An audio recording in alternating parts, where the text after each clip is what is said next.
Hey there, boys and girls of the YouTube world. Today Duff Dog and I are going to show you how to slam a 1970 GMC right down on the ground using some DJM suspension parts.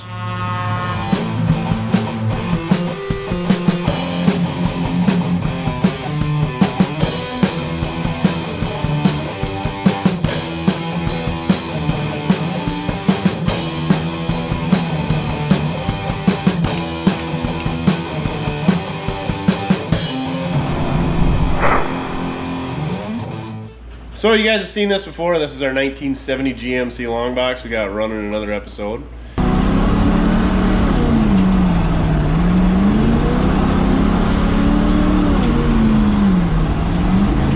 Check that video out if you haven't.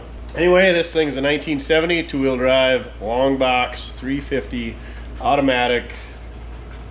I don't know, power steering. It's about the only option this thing's got. Maybe some plushish vinyl interior. We got this thing running a while back, and now we're gonna do something pretty awesome to it. That's right, we're gonna shorten the bed. Just kidding, not yet. We're not gonna shorten the bed. We're gonna slam this thing on the ground. So the good folks over at DJM Suspension, they hooked us up with some parts to get this thing just a little bit closer to the earth. Because I mean, it's already got a lot of earth going on top. Let's get her sucked right back into the ground where it was when we found this thing. Oh yeah, and Rock Auto, we got a whole bunch of brake parts. I think we got some U-joints, ball joints, tie rod ends. I don't even remember. We got a slip here. So, shocks maybe? Oh, tie rod ends. Let's get to opening this stuff up and see what we got to do. Pretty excited. So our good pal Puddin', he's worked with DJM before. He put a set of their drop beams in a 67 to 72 Ford pickup. And then he's got a, I believe, set of drop spindles, maybe control arms, something like that, going on in Edna, the 99 to 06 front end that he's got in his IH Travelall. So, let's see what we got here. Bump stops, we might as well just throw those out right off the bat, because we don't need those. Makes for a good clown nose, though. We might have to save those. So we got some drop coil springs for the front. This thing's leaf spring in the rear. Hopefully those are for the front. We got some U-bolts for the rear. Some destructions for the 70 to 72 C10 flip kit. Usually the Chevys come with the coil, GMCs come with the leaf, but you could get them either way. So, should be good there. Did they give us some stickers, Duff? Hopefully we got stickers. We like stickers. If you need some Duff stickers, hit us up in the email down below. $10 for a 4-pack. We're not giving them away. Can't afford to. We'll lose the shop. I opened the wrong side. Son of a biscuit. Ruined my life. Oh yeah. Look at these. Drop pocket lower control arms. Those things are beefy. Reason we went with this kit is because, like I said, this thing needs some front end parts. So since we're in there, we might as well get this thing lower to the earth. These things are solid. More destructions. Well packaged stuff. Other than they forgot to send us some decals. I'm sure they're in here somewhere. In the candy store. Those things are beefy. Hercules, Hercules, Hercules. So we got a couple of more bump stops. I don't know if we need these or not. We'll throw those in there. If you don't have one of these carts and you got room for it in your shop, get one. Pretty awesome for throwing stuff on. Bad news is they get full of crap. We just had to clean 6 months of garbage out of this one. There were still international air cleaners from the old 64 international pickup we did. Everything we work on, we take the air cleaner off and we forget to put it back on. It was still on here though. Got a couple of coil springs, flip kit. I think we're gonna start with the front. So we got tie rod ends and stuff to deal with up there. Back's usually pretty simple. Usually.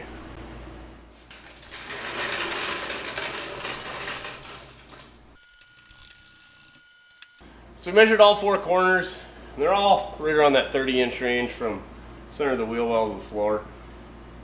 One of the tires is low, there's a bunch of crap in the box, so I think we'll leave everything just how it is, and then measure and see how much of a drop we get once we're all done. Really, it doesn't matter as long as you think it looks good when it's done. So Doesn't matter if you go 5 inches or 7 inches, 3 inches, whatever you prefer. I like my stuff low, yet still drivable. You know, you get a lot of gravel and railroad tracks and stuff like that. So here we go. Let's rip into this thing. So first thing we're going to do here is take this brake hose off. Rubber breaks down. Brake hoses are cheap. We got to split that ball joint anyway, and so we're going to have to take the spindle off pretty much by the time we take the tie rod end off and all that good stuff to replace the ball joint and the control arm and everything. So we might as well just put a new line on it. So I suppose I could cut it, but you know, this one doesn't look too bad. Maybe we'll save it, throw it on the shelf for some other revival. Where's the croil? Thanks for the croil, Keith. Stuff's awesome. I don't know how good it works, but it smells a lot better than everything else. I always use a line wrench. Oh, what the French? So they already round it off? There. Oh, that was the problem. When you're taking these brake lines off, you always want to make sure that the nut at the end of the line is turning and not the actual line, because once that line twists, it's game over. Then you're making new lines. I don't want to do that. Surprisingly, this thing still had brakes when we drove it in. Which tie rod end was it? Oh, that one. Right there. It's a real shot.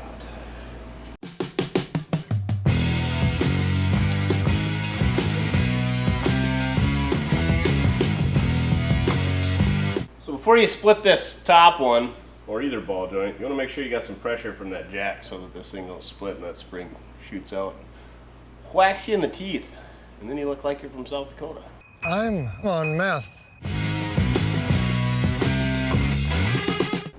Bada bing, bada boom. So there's all these shims back here, right here, on your upper control arm bolts. That's what gets your toe, caster, camber. That's how you set your cambers with these things.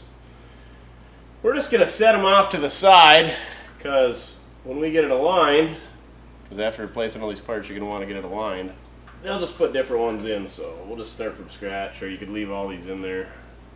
Let's just get them out of the way for now. That way they're not rattling around when we're trying to put stuff back together. You want to leave these big spacers in there because that's what holds everything in place. I don't know if it does that. It's just that. Don't take that out. Leave those there. Now we'll split our lower ball joint, take the cotter key out just like we did on our upper. Take the castle nut off. Whack her with our pickle fork. Side cutter, tech tip of the day. That's how I get my cotter keys out. Just grab onto the end, pry against it. Just walk her right out. It usually ruins them, but they're cheap. So put new ones in.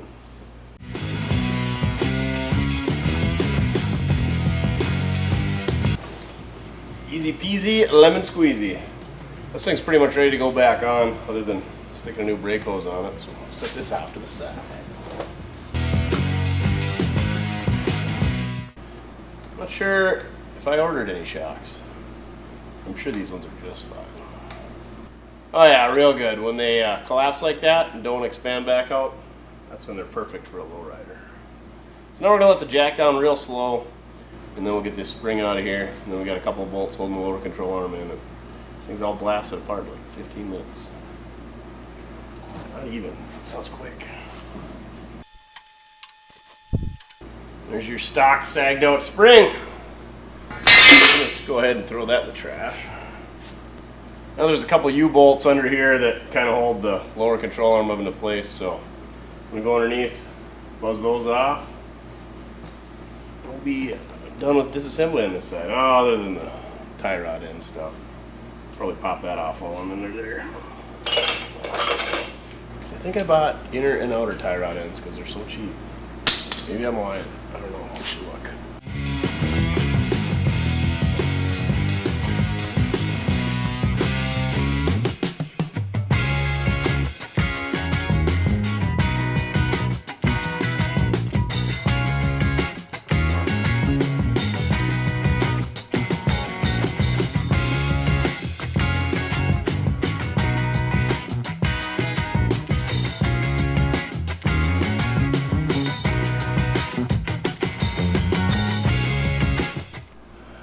gonna come show them how these lower control arms are held on? Yeah. So it's basically just this U-bolt holding it to the cross member underneath the engine. And then there's these two holes right here that line up with some pivot pins up there that keeps it from spinning. Pretty simple. Maybe it's just one hole. Yeah, it's just the one hole, I think. So, one thing, when you take the tie rod assembly off, don't mess with it, just leave it the same length, or measured if you're just replacing one of the tie rod ends. I'm replacing everything, because usually those sleeves fight you that are in the middle, between the inner and the outer tie rod, and they're like $7 or $8. So, I just get a new one with them. And so, I'll set that the same length as the original one that I took out, although we know we're changing a bunch of geometry, and a bunch of new bushings and everything else, but that'll get us good enough. So we got to do that. We got to adjust that. We're going to rebuild the upper control arm. We're going to put a new control arm bushing kit thing, link, I forget what they're called. Cross shaft maybe? And then we're going to do a ball joint in the upper control arm as well. Aren't we, Duff? This thing's going to drive like $1 million and we're done. So I think we can throw this away, right? Put that in the throw pile. Okay. First thing we got to do on this upper control arm is we got to knock all these rivets out and get rid of this upper ball joint. And then I think we just put an impact socket on these cross shafts. And that'll pop that out. I'm not really sure. I usually struggle with these.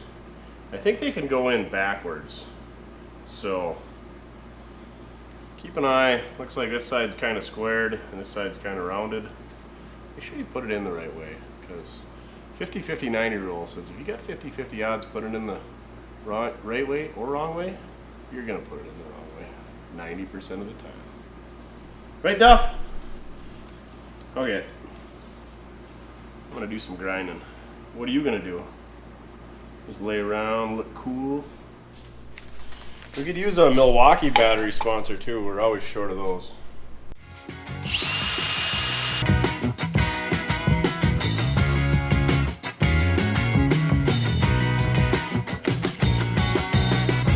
Now we just gotta knock them old rivets out. And the new one should come with bolts. Right? Oh yeah.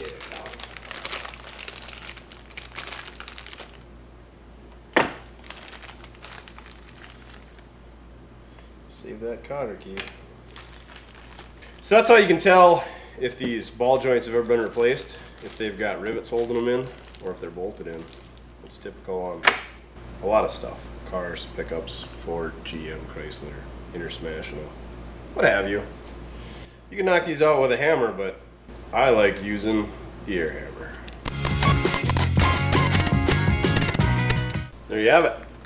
Oh man, that thing is super slopped out. It should be good and tight like this one. Yeah.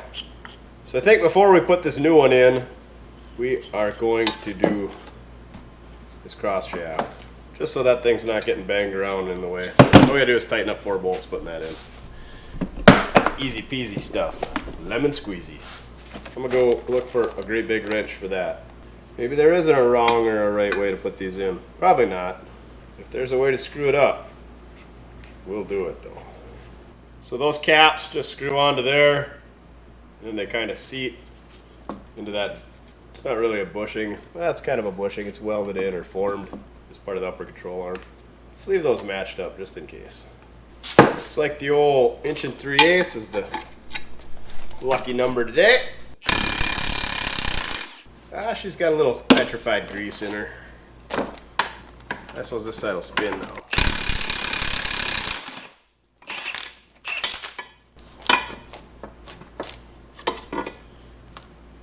Maybe it's the kind that you gotta press in the bushings that really suck. That's what I was thinking. And you can see they kind of got threads formed into these, but not really. We'll take that seal off, slide that over. The same thing on this side.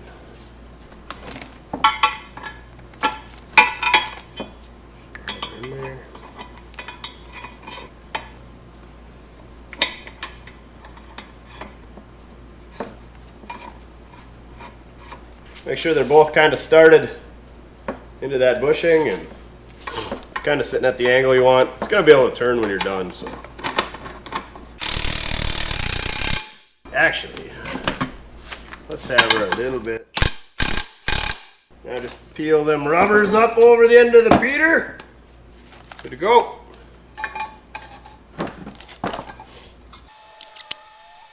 And these are usually the cheapest, crappiest, fine thread metric bolts, so don't screw them up, I guess. Which direction you put them in is up to you. I like it so that the nut is on the top side.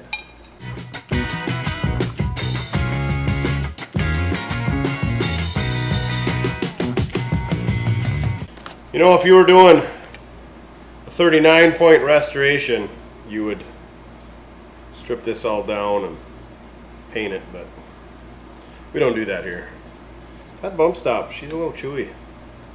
We don't need those where we're going, though. Oh, we gotta stick the grease zerks in there.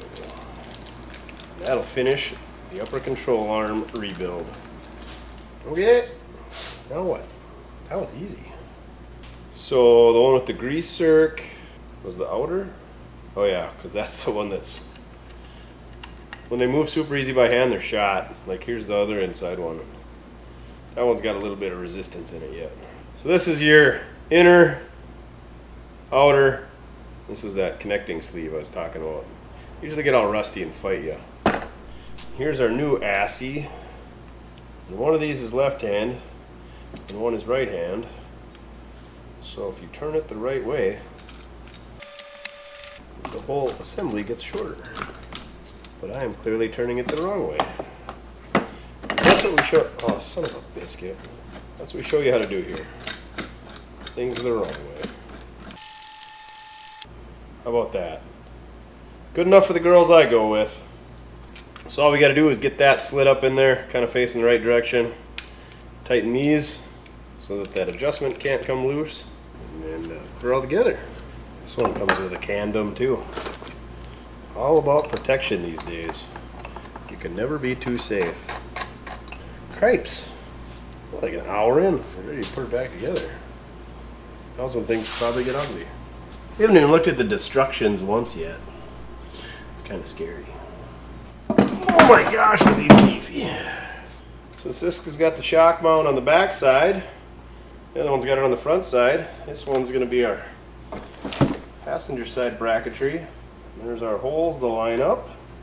Just for S's and G's, I'm going to take a peek at the destructions. Man, that's good stuff.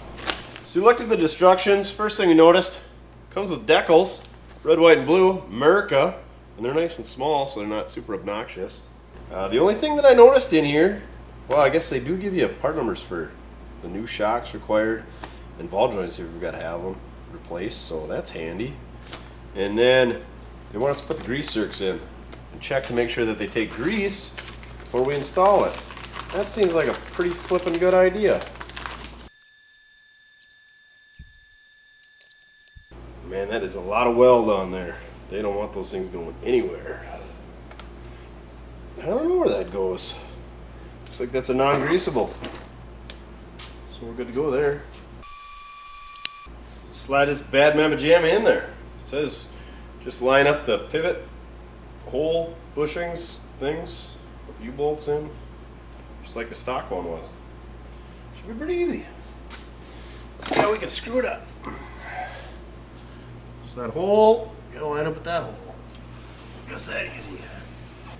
Always make sure to put extra grease on there so you get it all over your hands when trying to work.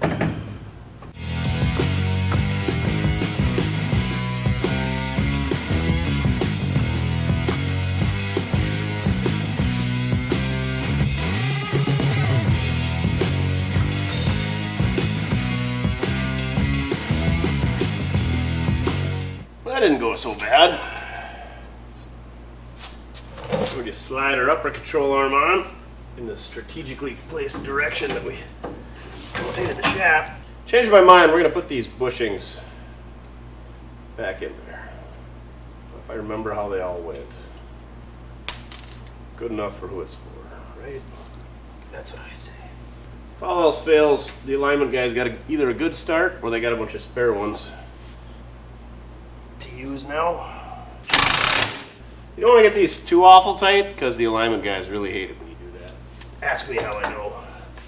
Because they got to loosen those up, put those shims in, or remove them, whatever.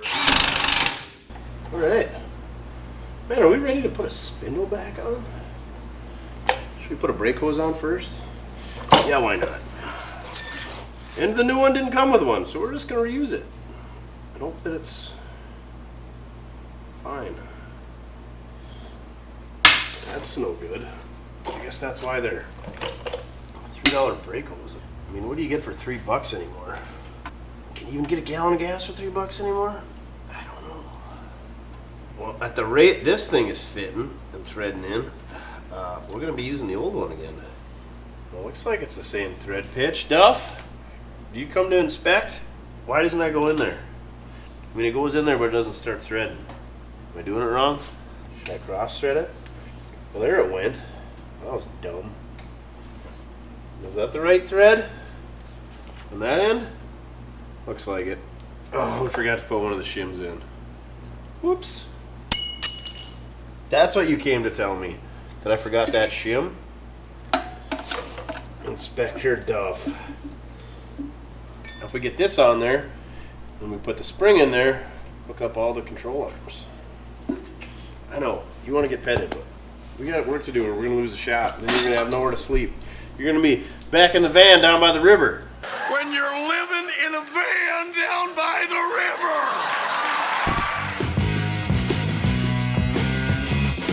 How neat is this? It's a lock nut, Duff. We don't even have to put a cotter key in there. So we don't want that coming out. Okay, let's spring into action. That's a knee slapper. Dad jokes. So see how this has got that little pigtail up there? It's kind of like it forms a D shape. So you gotta line that up top. Otherwise it just makes a bunch of noise when you're driving.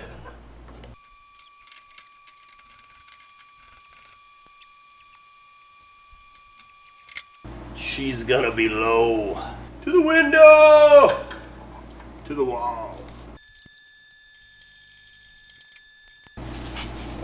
Put our cotter key in. I like to cut these super long cotter keys off just a little bit shorter because there's no need for a 3-foot long cotter key snagging your arm every time you're doing something under here. Long cotter keys and untrimmed zip ties are like mullets. Don't leave a mullet on your cotter key. So there's that. Hook our brake line and our shock up.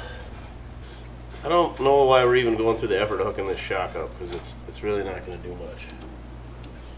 And it doesn't fit through the hole, so we're just going to put that bolt back in there and just pretend like it never happened. How about that? Remind me to get some shocks. Or you can remind me.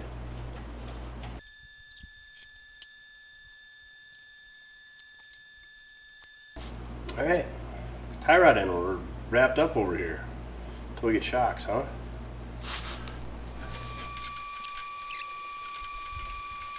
So we got this side all slammed together, everything went pretty seamlessly. The only thing is the stud that these guys provide is a little bit bigger for the shock, and these shocks are shot anyway, so we'll just have to get some new shocks. But other than that, we got everything greased and all tightened up, cotter pins in. So other than the shock and bleeding the brakes, we could put this thing together and take it for a ride. Other than we got to do 3 more quarters. So let's go over to the other side. Do the same thing, huh, Duff? Oh. Maybe we should give you a bath. How about that? How about a bath? Stinky dog. Stinky dog. Alright, let's get this driver's side lowered.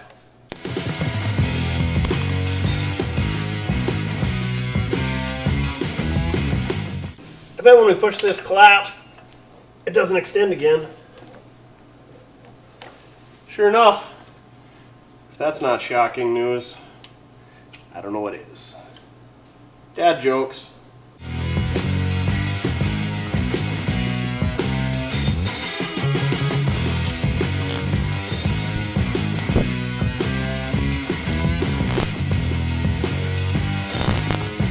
One thing about these pickle forks, They do usually ruin the boots on the ball joints, tie rod ends, but we're replacing all that stuff anyway.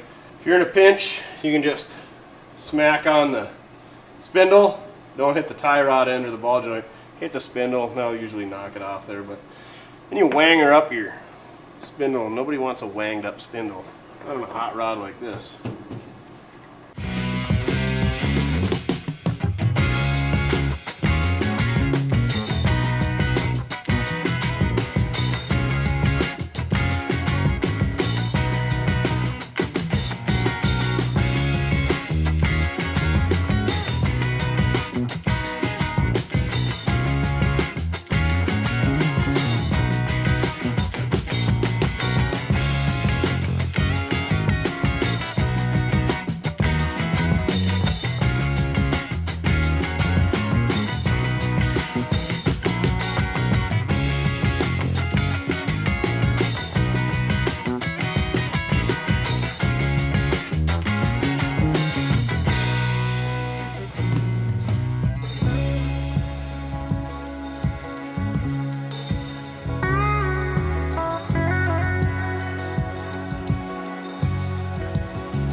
Got the front pretty much buttoned up here.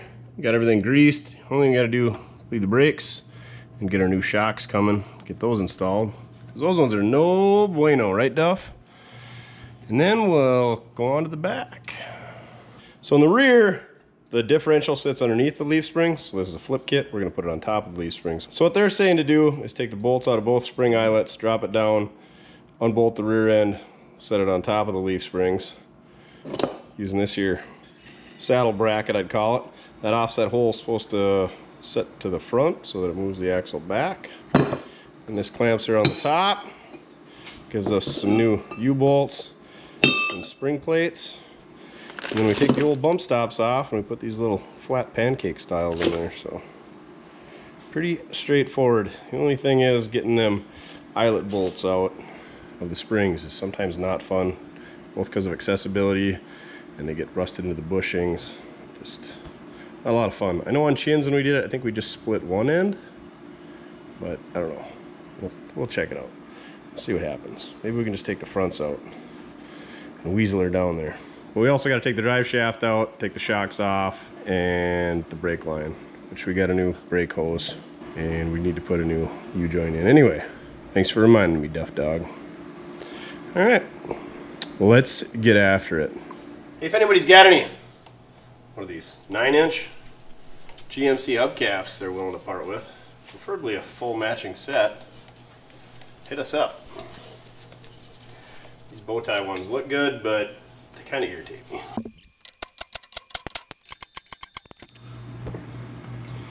Put some Kroil on all our affected parts. Here's my personal favorite part, getting rid of the park brake cables. Oh yeah, like a hot knife through butter.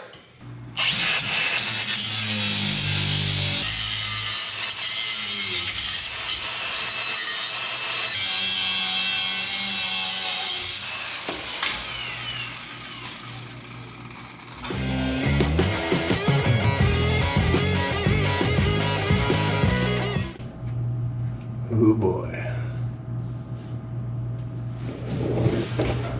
Should we just heat it right off the bat, Duff? Yeah? Okay.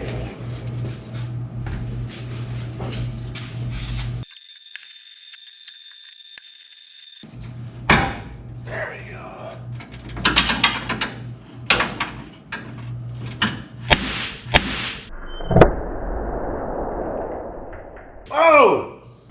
Well, that was on video. A little heat goes a long ways. But sometimes brake hoses like to burst when you do it. Whoopsies. Oh, that stuff's hot. Choo choo.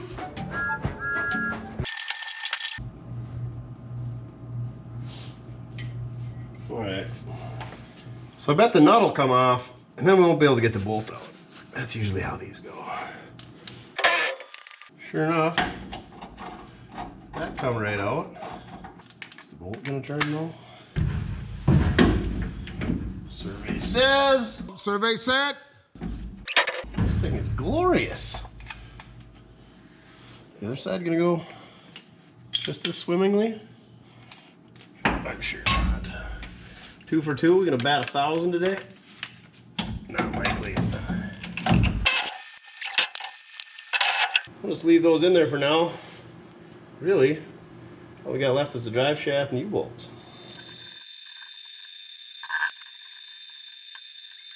Why is that not coming out?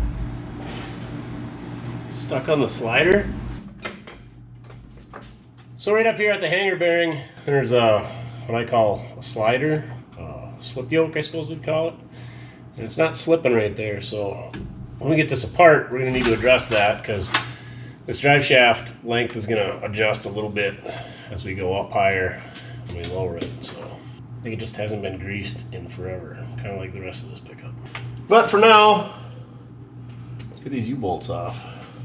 See how many of these we can break.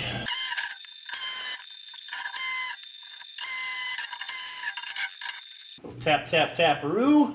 Just tap it in. Just tap it in. Give it a little tappy. Tap, tap, tap-a-roo.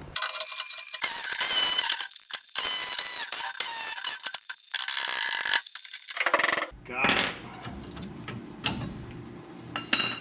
Yahtzee. So now we should be able to lower our diff down. See how spring on top of axle? We're gonna drop this down on the ground, get it out of the way, drop the spring down, and then we're gonna put axle on top of the spring. So this is a spring over. We're going to spring under. Here we go. Let's hope nobody loses a finger. Maybe while we slide it out, we should put a new brake hose on. Yeah, let's do that. Yeah, now you show up, you know.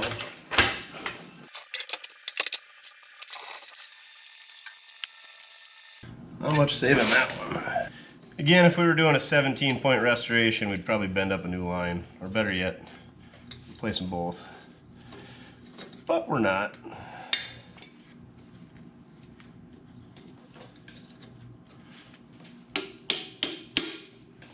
Alright, ready to go back in. There's some silicone on the diff cover, so that's been opened up at one time. Here's what I'm talking about in that breather. She's plugged up with goop. You don't want to run them like that because then air can't escape, so it goes the next easiest path, which is usually your pinion seal, sometimes your axle seal. So we'll take and prod around in there a bit, get that cleaned out. Quick pokey poke. Should go all the way down right to the axle shaft. Yeah, oh yeah, we're getting in there. Now hopefully we can get that bolt out. I don't think it'll be an issue. And we gotta try to sneak these leaf springs past the hangers.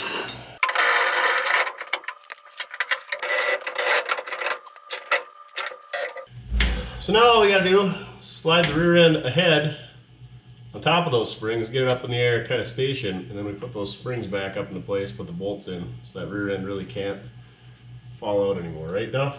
Am I forgetting something? No? Other than to pet you? Oh, well, what a good boy. Don't you even think about falling off of there.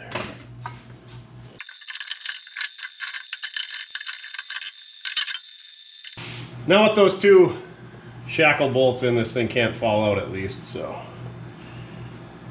Now let's get a rear end kind of set in place with those brackets that DJM provided us.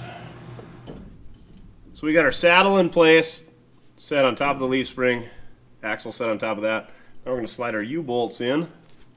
Slide them in between the brake line and the differential housing so you don't pinch your brake line. Put your hole in your bracket so that it's facing forward. And put your hardware back on. Oh yeah, we gotta slide this thing over. See, here's our leaf spring mount. For the other side, yeah, that's gotta sit right on top of this. That is special.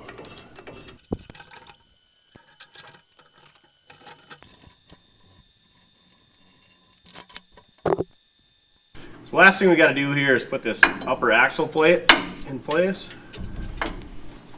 And it comes, and you can see it, that's got an alignment pin that goes into the original alignment pin.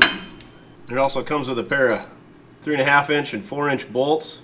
So the 3.5 inch bolt goes on the front side, 4 inch bolt goes on the back side. And we won't snug any of this up till we get it on the ground and we get some weight on it. And we set our pinion angle, because it can rotate a little bit like that. And you always want to set your pinion angle with the weight of your vehicle on it. Really all this clamp is doing is keeping your axle from rotating. The U-bolts are going to hold the housing in place. We'll go over to the other side. So here's our old U-bolts. They went over the top of the leaf spring square. These are new U-bolts. They go over the top of the axle. Axle's round. Square U-bolts, round U-bolts. Now you know the difference. I like to save this stuff just in case you're gonna pinch and you need it, you're building something, whatever. Even though these are pretty rusty. But usually that radius that the axle tubes are is pretty much generic between Chevy, Ford, Dodge. 3 inch, I think it is. Being noted, this sits on the axle and it's round. New plates sit on the leaf spring, so they're flat. Look at how much beefier. I think these are 1/2 inch, and these look like they're 9/16, maybe even 5/8. Quite a bit beefier. I will give it that. This stuff is not light duty. She is pretty robust, which is all right when you're talking suspension and steering.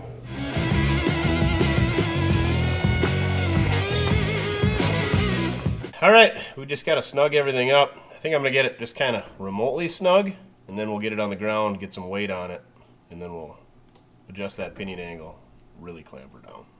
When you tighten these U-bolts up, you want to go on a crisscross pattern so you kind of keep the torque even. And you also don't want to get too wild because you can break the bolts or damage the differential housing. And while I'm doing this, I want to make sure that the spring pad got that alignment hole on that pin on the leaf spring.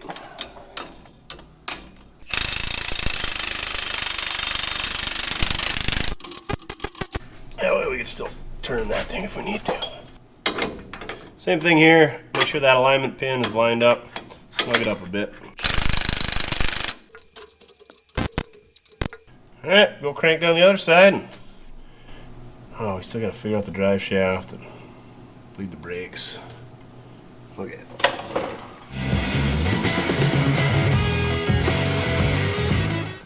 So right here is our splined slip yoke, I guess, for lack of better terminology. And this thing is not sliding when I go ahead and pry on it. It just wants to pry inside of the rubber on the hanger bearing. And we don't want to do that. So there's a grease circ on here. It's on the other side. Right there. You probably can't see it. You're supposed to grease these things. Nobody ever greased it. So there's this little nut on here. We're going to take that loose, and then I don't know if we're going to have to give it some heat or tap it with a hammer, but we got to slide that thing off. Oh, there it is. That's the yoke up there that's fudged. Now it's coming back to me. Well, since we're this far, we might as well take these 2 bolts holding the carrier out, get this all on the floor, and then we'll put a new U-joint up there, and then we can work on this slider a little bit easier. Let's see what we can find. Let's get this thing split apart, that way it's more manageable to put that universal joint in there. I think you're supposed to mark these so that they line up. I don't know. I've always been told so long as your U-joints are in phase, you're good to go. Which these are not in phase, so maybe that's why the U-joint's out. We'll mark it.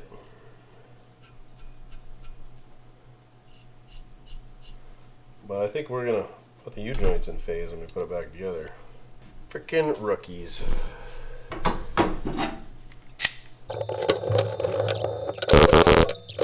She's pretty dry in there. All right.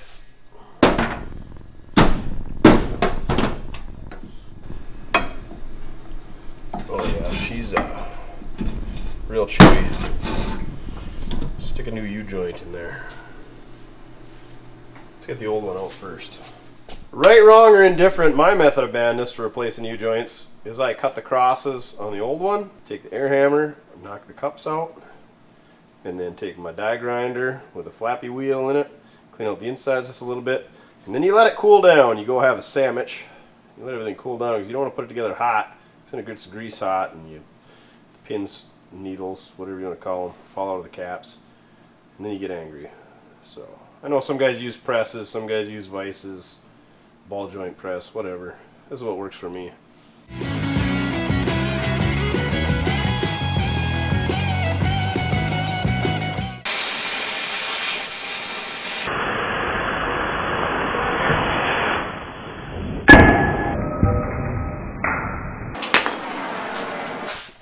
Hot.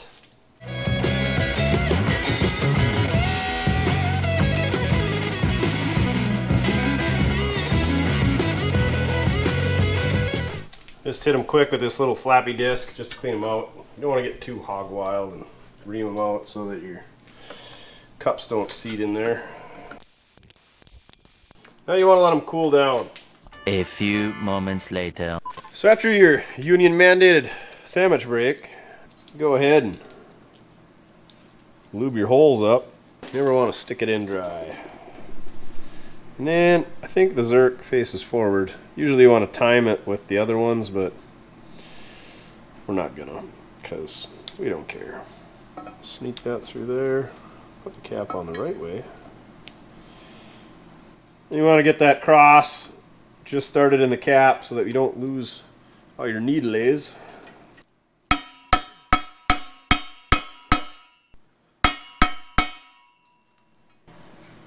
Oh, frickin' perfect.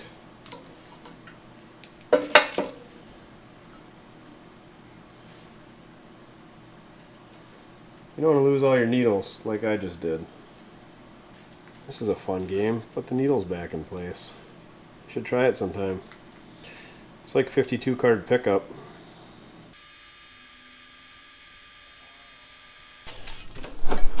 This thing seemed a little bit hammered out, so we're gonna... Yeah, somebody just roughed it up bigger than they put U-joints in the last time.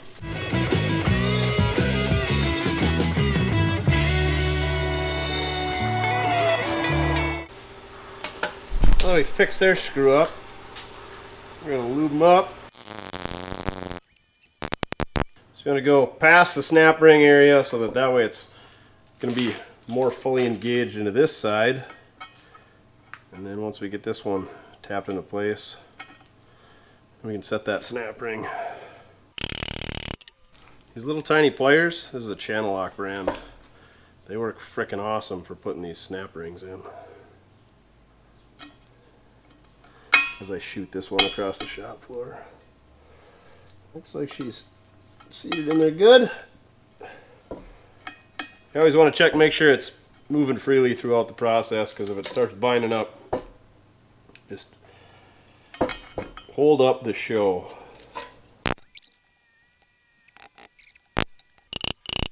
Alright, since they beat the piss out of this yoke, the ring was kind of screwed up, so we had to tap it in there, but should be good to go. Now we gotta sneak this bugger on there. Same deal. Lube the hole.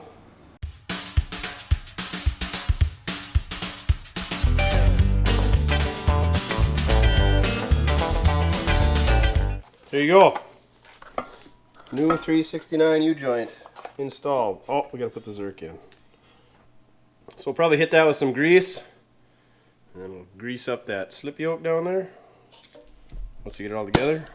How to install a 369 U-joint. Pretty common GM number. think that's Napa's number as well if you're into that type of garbage parts. They're probably made by Precision too. So that yoke's up. And this yoke is up. Should be in phase. Can we line up the grease zerks? Are we that good? Oh yeah. What are the odds of that? Grease zerks up here. Same spot in the back. So what I mean by being in phase, this U-joint is vertical. So is this one. Those last guys had them off like 30 degrees. Idiots. Probably the same guy that beat the ever-living crap out of that yoke trying to install a U-joint. Support your local hack mechanics.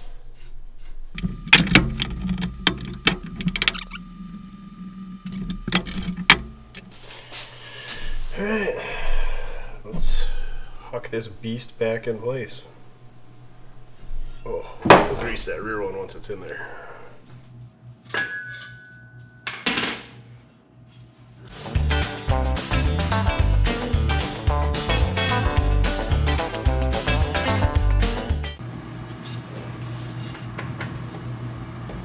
Is I gotta collapse further?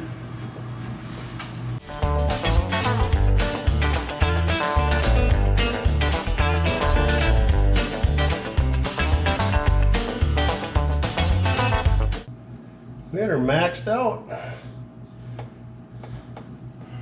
Well, that's no good. So, I think we need to slide that shaft out of there. Take a little bit off of it. Is that gonna get us what we need? Or can we move everything ahead there? So what we got going on is, since we raised it up, our drive shaft length got shorter, so the slip yoke should take some up, but we're all the way bottomed out. But I did notice that's a torched hole. It's mounting that carrier bearing, and we can slide that ahead a little bit because there's a slip yoke in the back of the transmission, and that would typically move on a one-piece drive shaft, but on a two-piece that stays stationary, so we can cheat that ahead. So I think what I'm going to do is clamp this up here as far ahead as I can get it, see if that gives us enough room, and then we'll just have to re-drill those holes. Otherwise, we can cut a little bit off this shaft because there's plenty of engagement, but we can only gain, I mean, we can maybe gain an inch, and as that slides up and down, you don't want that to bottom out, so that's not going to get hurt up there, so we'll just slide that ahead. Look at how greasy that transfusion is. All right, I'm going to grab a lock and pliers. We'll clamp that in place. See if she fits them. We're just going to take this here non-portable death wheel and we're going to shorten these splines up. That's all. Nothing to see. Then you're going to want to clean those up a little bit, or not. I suppose it's going to slide together now as far as we need it to. Yeah, probably not. We ruined it. Oh, just maybe. No.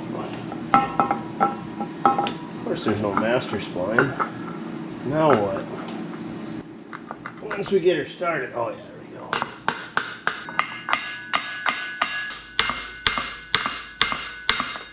Man, my shaft is really getting a beating today.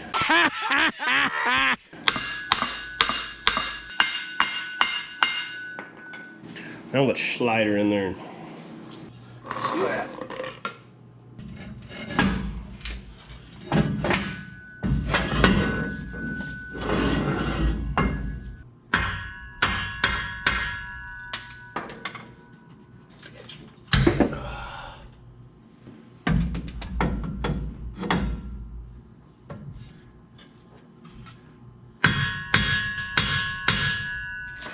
Alright, I'm over this drive shaft issue. Drill a couple holes and see if we can ruin something.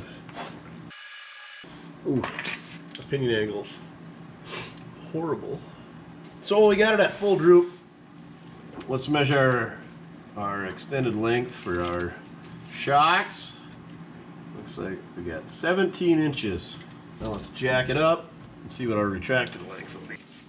Well, looks like our bump stops are gonna hit.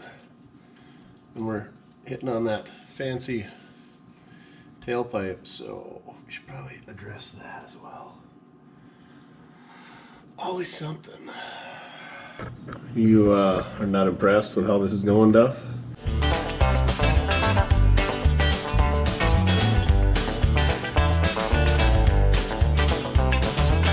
You know how that breather tube was full of crap on the diff?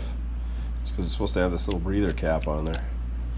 Keeps all the debris from going inside there. So I always save those when I scrap out a car because they're handy to have. It seems like they're always missing. So the hose is just full of crud. I couldn't even blow through it. So we're gonna put a new hose on there. Clamp that breather cap up there. Hopefully not have this issue again. So granted, there's a little bit of weight in the pickup. We got her up on the jack just so it's lifting weight off the stands. I think what we're gonna do is go ahead and cut off this little bracket here. That'll gain us about, a ½ inch of clearance that we didn't have before. And then I marked where the center of the axle is, right here on the frame rail. And that's where we'll drill a hole and put our bump stop. So, I don't know how much clearance we're gonna have, but like I said, we'll gain a ½ inch by getting rid of that. And then at least putting that bump stop in there won't be a hard stop, but we might have to notch it later on. We don't have a notch right now though. Get closer. So we got our bump stops in. Couldn't get in there with a drill because we didn't have any room. So I just used the old gas axe and poked a little hole. No big deal. If I were to do it again, I would swing this thing up, measure the axle center line, swing it back down, and then drill it. But good enough for the girls we go with. Other than that, I think we just got to set the pinion angle. I did bleed the brakes. I used my syringe and just force fluid from that wheel up to the master, and then this one, so on and so forth, all the way up to the front. Hit the pedal. We got good brakes. Drive shaft's back in. The carrier bearing is shot, so I don't have one of those on hand, but it's good enough for now. That exhaust I don't like because it's shooting right onto the axle tube, so we'll have to address that, but this whole exhaust just kind of sucks as well. I think we're just ready to set her on the ground, adjust that pinion angle. Pretty excited to see how low she is. I think it's just gonna be right down there. Oh yeah, that's what we like, don't we, Duff? Man, this thing is on the ground. We gotta get some weight out of the back so that it kind of levels out. Then we gotta come down some more in the front. So it's kind of got the tail dragger look, but yeah, looks pretty freaking sweet. But it's not gonna ride real good on the bump stops. So either we gotta notch it, or put some new springs in it, or just take a bunch of weight out and see where that gets us. So I did a quick measurement. We know we're sitting on the bump stops in the back, and it's about 2 3/4 inches that it came down in the front, and then in the back it come down about 4.5 inches roughly. And everything's the same as it was before. We kind of screwed ourselves because we didn't pump up the tires and take the weight out of the bed, and like I said, now we're on the bump stops. But so roughly where we're at right now, it's about a 2 3/4 in the front and 4.5 inch in the rear. And maybe it'll come down a little bit more in the front as we leave some weight on the springs. This thing is freaking sweet. Gotta get that front down a bit, or put some more tire in the back. What do you think, Duff? Yeah, that tire's definitely low. And like I said, it was kind of sagging before with that weight in the back. I don't know if those springs are shot or what, but yeah. Still got to adjust the pinion angle, so I'll try to shimmy my chubby ASS underneath there and get that tweaked, and then be pretty much ready for a test drive. I do want to fix an exhaust leak, see if we can get a hanger bearing coming. I think we're going to actually wash it.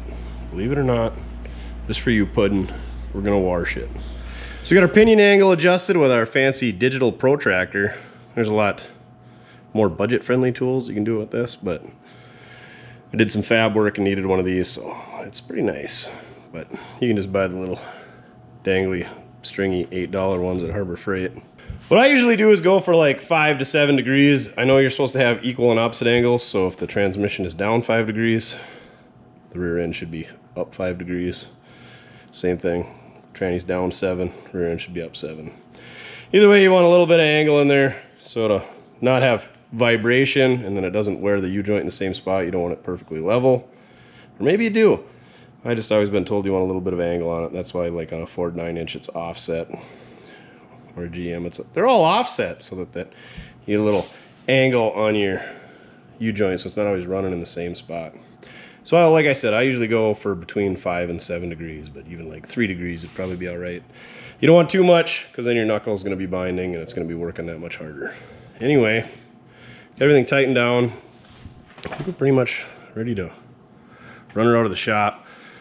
I do have a shock extension kit on order and a C-notch kit on order, because this she ain't gonna work. And I think with a notch, the pumpkin's gonna hit the bottom of the floor, so then we'll have to address that. All kinds of fabric hobbling. So a couple of things about this kit. They told you to drop the leaf springs all the way out. I found out that you only have to drop the back. So I would change that in the instructions. Maybe have some more pictures in there. The hardware is super robust. The weldments are freaking huge and super robust. The drive shaft, I guess I would have left a note in the drive shaft that you should check your slip yoke and make sure that nothing's gonna get torn up, because it does change the length of your drive shaft a little bit. Luckily our yoke can take it up. It did mention the part number of the front shocks you need, but it didn't say anything about the rear shocks, whether you need shorter ones or you should have a shock extension or anything there. So I guess I would have put a note in the instructions about that.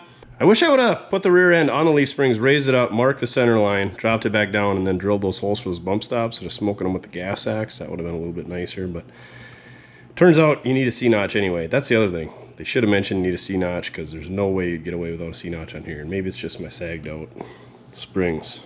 And the other thing I just noticed when I was sucking the rear end tight after setting my pinion angle is that hardware is way too long. Plus they got those bushings on there, spacers, whatever you want to call them. I don't really like that. Same thing with that hardware on the top clamp. It's a little bit long. I can cut those off. But you definitely do not want them below, I think they call it your scrub angle. So if you ever blow a tire and those things stick below the rim, they're going to dig into the asphalt. And you're going to go for a ride or an abrupt stop or whatever you want to call it. So trim those off. Don't trim them off too tight, because then you'll never be able to get them back on if you got to take it apart again. But that hardware, it's super big bolts, bulkier than they need to be, which is fine, but they're just a bit too long. I'm guessing they're generic off-the-shelf stuff. Exhaust, obviously we got to address that yet, but overall, a pretty dang good kit. I mean, well built. Like I said, a couple hardware issues, a couple instruction issues, but you can stick this in on a Saturday. Pretty easy. You know, moving that rear end around, it's kind of nice to have a second person. You saw on that second control arm to have a second person to kind of hold that in place. I mean, you could do it all by yourself, but and then like I said, get some shocks while you're at it. Put some new brake lines. Check that breather hose. You know, check your drive shaft to make sure you don't need any new carrier bearings or universal joints. Check your exhaust for clearance. Let's get this thing outside. Take a look at her. And I don't know what it is, but I just feel like washing this thing. I know a lot of you guys are talking about washing it, and I wasn't really all for it, but then, I don't know, I just woke up this morning and I got dressed and I was like, I need to wash something. Oh, there it is, right there. I put a pudding shirt on, so the guy pressure washes everything. Oh, yeah.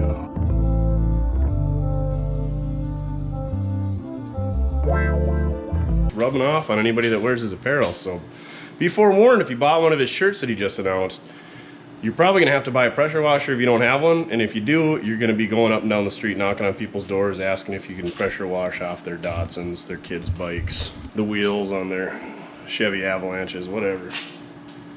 Let's clean out the bed first, roll it outside, and hit her with the wand. Don't worry, I'm keeping my shirt on, no pudding-esque stuff here.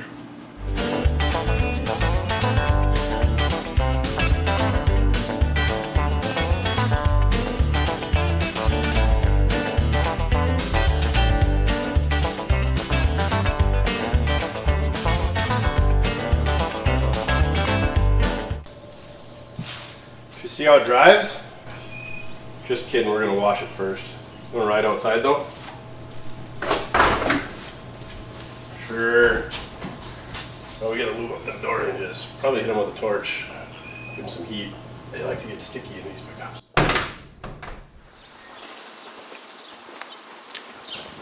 Oh, this is gonna be so refreshing, as the kids say, right, Doss? Refreshing? Satisfying. Satisfying, that's the word. Oh man, am I gonna be satisfied.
So everybody calls the early 72 on up Dodges. They're not first gens, they're tin grills, but they call them the bird baths until like 76 or 5. Or somebody will correct me, but because water sits on the hood. Little did you know, GMC offered that option in 1970 as well. Let's address this hood issue. We should just cut it out, put some zoomy headers right there. I got my pudding shirt on, so clearly I'm a sheet metal guy. Yep, there's the problem. Fixed it, kind of. That pressure washing's so much fun. We should pressure wash under here. I don't know what that's from. So when you're washing under the hood of an old car that's got points distributor, you just want to really wash that distributor out good. So you get those contacts good and wet, cleans them up, then they run like $1 million. Kind of like the 305 H2O that are infamous down in the old Oklahoma area. I'm not really a WD-40 fan, other than they spend a lot of time on making their straws, but it does work good for spraying your distributor cap when you plan on getting it wet, to try to keep it from making your points not work and such. I don't know. So we'll douse that down. Hopefully this thing starts when we're done.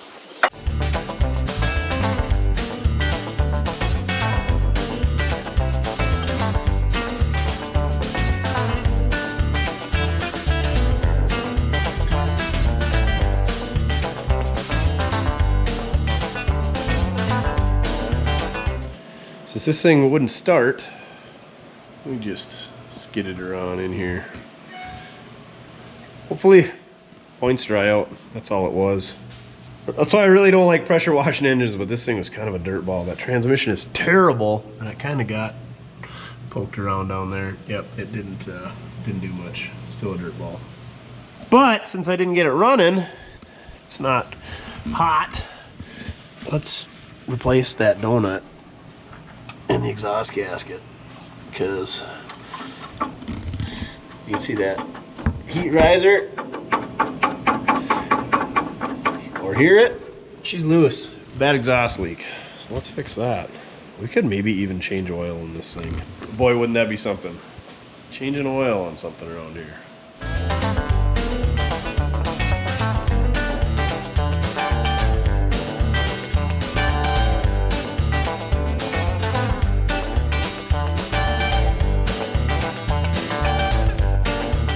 Well, the disappointments, they just keep on rolling. So I got that flange off without breaking any studs. And there should be a flange right here where a donut rides. Well, that flange is all beat to crap and rolled over and kinked and broke. So we could take this whole crossover pipe off and hammer that out, but I just not real happy with the exhaust anyway. So I think we're gonna get some new stuff made up, or at least a new one of these vent up, because that's just gonna fight us, and I freaking hate exhaust leaks. You can see just how greasy this thing is under here. Oh yeah, I got the inspection cover all scraped up with the super scraper. We're gonna slide that back on. Oh, so much crud on that transfusion. And yep, we're gonna drain the oil. I even got a new Baldwin filter for it. So off to the exhaust shop once we get wrapped up under here. Yeah, that's part of the reason I wanted some new exhausts, is that I just don't like stuff like that. That's all kinked and bent up here. Then it hangs pretty low back there, so I'd like to get that tucked up, that muffler shot, and then obviously we need a new tailpipe to clear our newly found lowness. Duff, what are you doing? Just watching it rain out there, being a stinky puppy? Wet dog. Back to work. Oil changes. I know. So while I was down there, I did notice some wires hanging loose. There was one over by the starter. I don't know what that one's for. It's green. But there's these two ground straps right here. Usually it's that flat braided wire. Those need to be hooked up to the valve cover. Because you know your battery ground goes to your engine, and then you want the body grounded. So we're going to hook those up too. There's one on each side on this one. Usually there's only one. But that grounds your body for your gauges and everything like that. So maybe that's why our fuel gauge isn't working. I doubt it, but easy enough to try. It's little stuff like that and grounds that usually ruins your day. Let's get the one on the other side too while we're at it.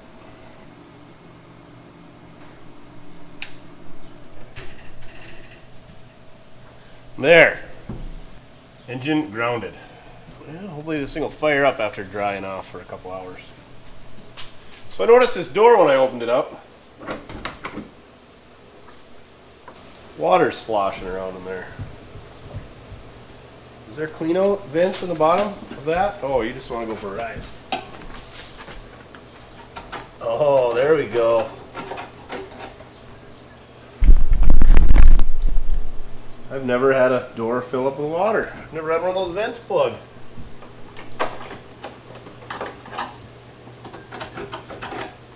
Those A-purpose blades. They work for everything. So we got the old Marquette Ready Fast on there, cranked to 11. Let's see if she lights off now. I know it's not the right way to do it, but we gotta get this thing out of here.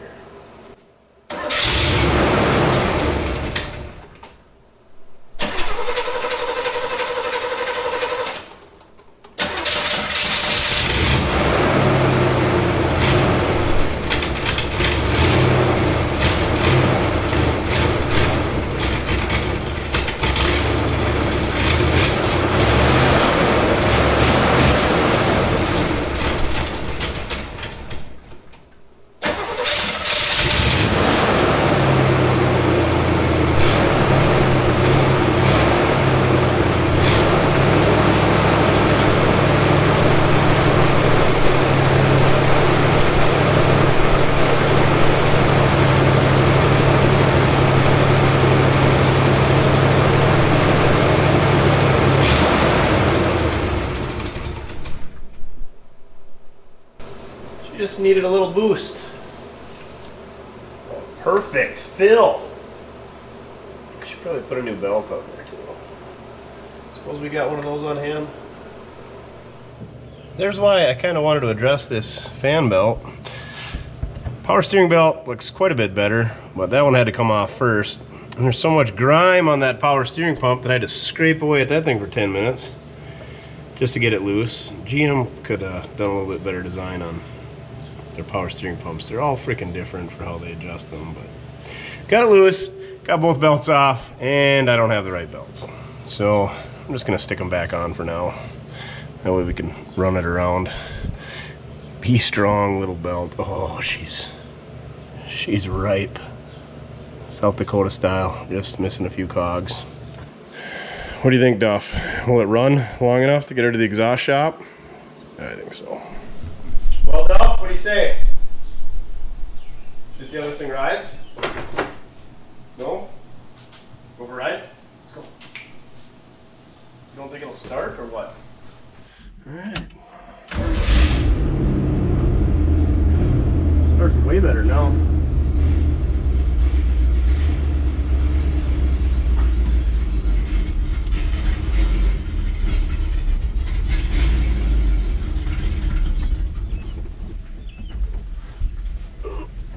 Armstrong power steering. Oh yeah. She bottoms out just driving out the driveway. Oh, there's the springs seating in place, maybe.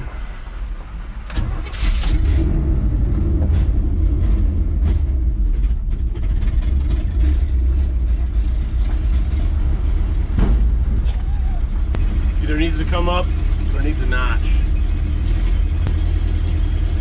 Oh, that's the hanger bearing making noise. You ain't dropping it unless you're bump stopping.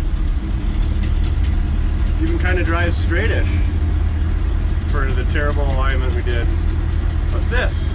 4852 Ford pickup? Nope, 46 or 7. Where did that come from? No box on the back. Hopefully it's not going for scrap.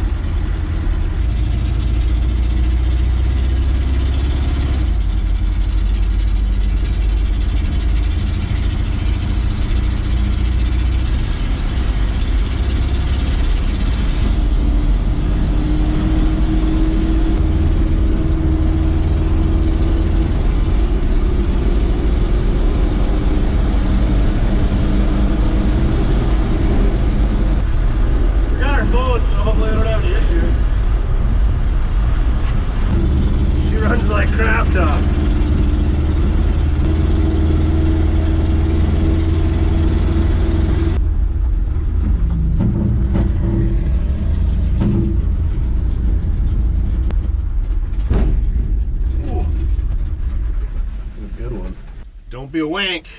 Fill your tank.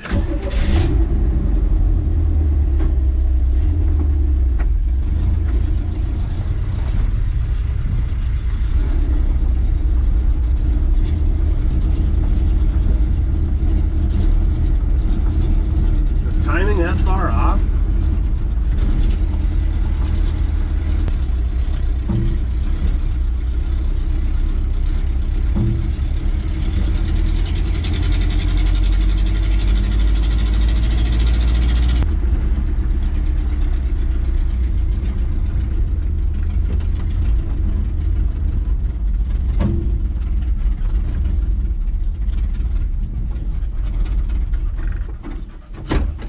These busted door handles really irritate me, and they're cheap.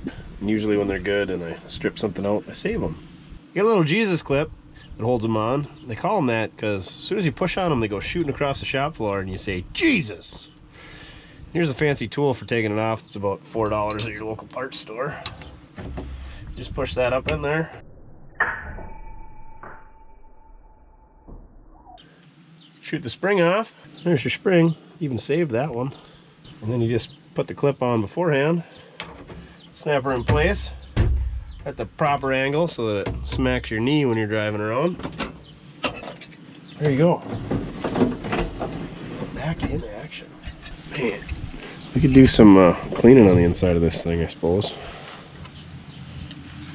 I don't know that we're going to clean the carpet back into place. Do we just take the carpet out? I'm not really sure.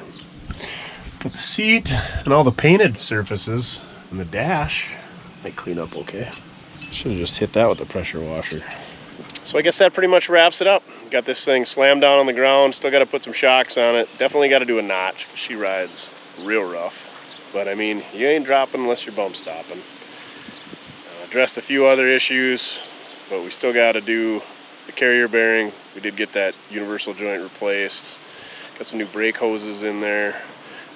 Gonna get some belts coming.